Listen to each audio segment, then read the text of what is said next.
இயேசுவில் எனதருமை சகோதர சகோதரிகளை, இந்த 28வது அதிகாரமானது கடவுளுக்கு இதோ இஸ்ரேல் மக்கள் செலுத்த வேண்டிய அந்த படையல்களை, ஒழுங்குமுறைகளை பற்றி விவரமாக எடுத்து வைக்கிறது. அவங்க என்னென்ன படைகளை எப்பொழுதெல்லாம் செலுத்தணும், டெய்லி என்ன படையல் செலுத்தணும் என்ற விவரங்களை இது சுட்டி காட்டுகிறது.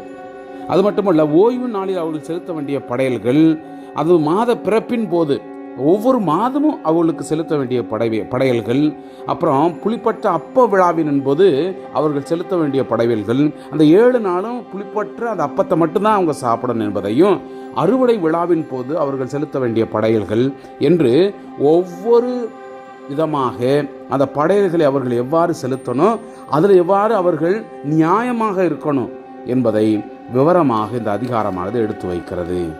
ஆண்டவருக்கு உகந்ததை ஆண்டவருக்கு அளிக்க வேண்டும் என்ற அந்த திண்ணமான அந்த வார்த்தைகளோடு இந்த அதிகாரத்தில் நாம் செவிமடுப்போம். ஆண்டவர் மோசேயிடம் கூறியது, நீ இஸ்ரேல் மக்களுக்கு கட்டளையிட்டு சொல், எனக்குரிய நேர்ச்சியை, நெருப்பு பலியான உணவை, எனக்கு உகந்த நறுமணத்தை குறிக்கப்பட்ட அந்த காலத்தில் எனக்கு படைப்பதில் நீங்கள் கருத்தாயிருக்க வேண்டும்.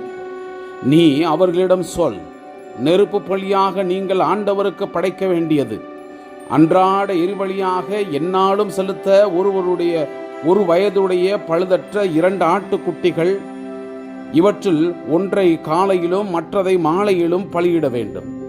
அத்துடன் உணவு படையலாக 20 படி அளவுள்ள மரக்காலில் 10 ஓர் அளவு மிருதுவான மாவை அடித்து பிழியப்பட்ட 1/4 கலயம் எண்ணெயுடன் பிசைய வேண்டும்.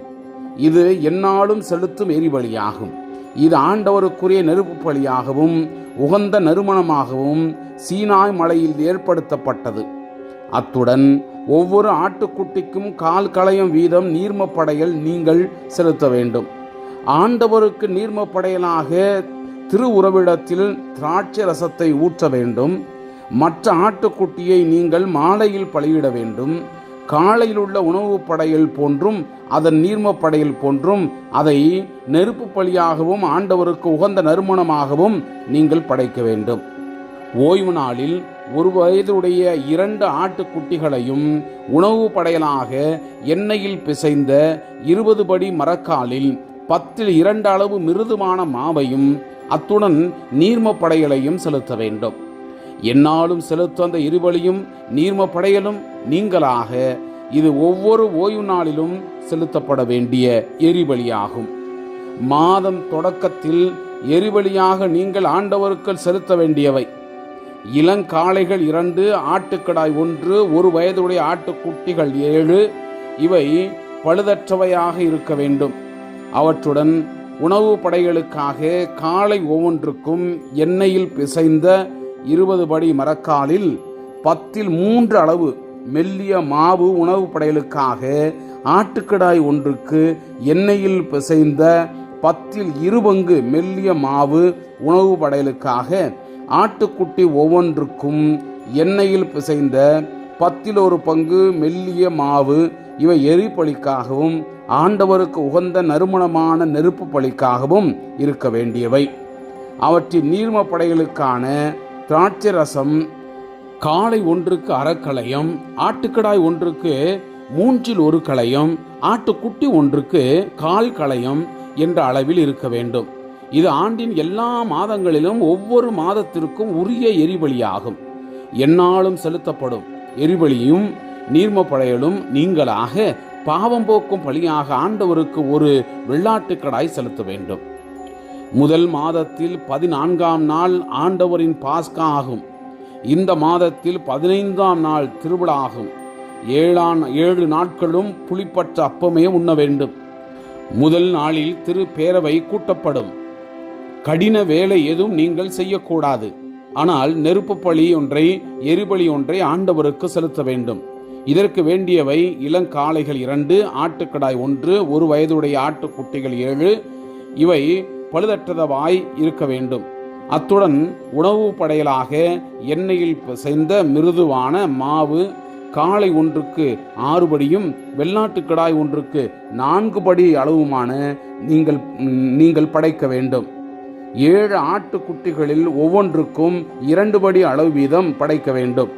இத்துடன் உங்களுக்கு கரை நீக்கம் செய்ய பாவம் போக்கும் பலியாக ஒரு வெள்ளாட்டுக்கடாயும் செலுத்த வேண்டும். எந்நாளும் செலுத்தும் எரிபலியாக காலைதோறும் செலுத்தும் எரிபலி நீங்களாக இவற்றை நீங்கள் செலுத்த வேண்டும். நாள்தோறும் இதே முறையில் 7 நாட்களுக்கும் நெருப்பு பலியாகிய உணவை, ஆண்டவருக்கு உகந்த நறுமணத்தை நீங்கள் படைக்க வேண்டும். இது எந்நாளும் செலுத்தும் எரிபலியும் நீர்மப்படையலும் நீங்களாக படைக்க வேண்டியது. 7ஆம் நாள் உங்களுக்கு திருப்பேரவை நாள்.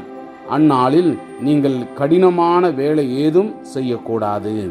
வாரங்களின் விழாவில் முதற் பலன்களின் நாளன்று புது தானியத்திலிருந்து நீங்கள் ஆண்டவருக்கு உணவு படையல் படைக்கும் போதும் உங்களுக்கு திருப்பேரவை இருக்கும். அந்நாளில் கடினமான வேலை ஏதும் நீங்கள் செய்யக்கூடாது. ஆண்டவருக்கு உகந்த நறுமணமாக எரிபொலி ஒன்றை செலுத்துவீர்கள். இதற்கு வேண்டியவை இளங்காளைகள் 2, ஆட்டுக்கடாய் 1, 1 வயது ஆட்டுக்குட்டிகள் 7 ஆகியவை ஆகும்.